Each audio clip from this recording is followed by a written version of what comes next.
নমস্কার, আপনারা দেখছেন তুহিনার হেলদি রান্না। এখন সব জায়গায় শুনছি এসআইআর। মঙ্গলবার থেকে নাকি এই এসআইআর শুরু হয়েছে। এই এসআইআরটা যে কি আমরা কেউই কিন্তু ভালো করে জানি না। একটা বৈধ ভোটার লিস্ট তৈরি করাই হলো এসআইআর। আমাদের ভোটার লিস্টের তালিকা দীর্ঘদিন সংশোধন করা হয়নি, সেই কাজটাই শুরু হলো। অনেকেই মারা গেছেন, আবার নতুন অনেকেরই ভোটার লিস্টে নাম ওঠেনি। এছাড়াও অনেক অবৈধ ভোটার আছে, তাদেরকে বাদ দিতে হবে। আর এই কাজটা করবে নির্বাচন কমিশন। 2002 সালে পশ্চিমবঙ্গে ভোটার লিস্ট সংশোধন করা হয়েছিল, তারপর থেকে আর করা হয়নি। আবার এই ভোটার লিস্ট সংশোধন করার প্রয়োজন পড়েছে।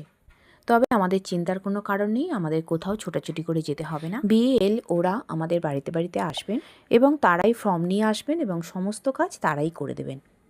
সুতরাং আমাদের কোনো ঝামেলা পোয়াতে হবে না। শুধু তারা যখন বাড়িতে আসবে তাদেরকে একটু সহযোগিতা করতে হবে। যাই হোক, সবাই ভালো থাকবেন, সাবধানে থাকবেন আর অবশ্যই পজিটিভ চিন্তাভাবনা করবেন। ধন্যবাদ।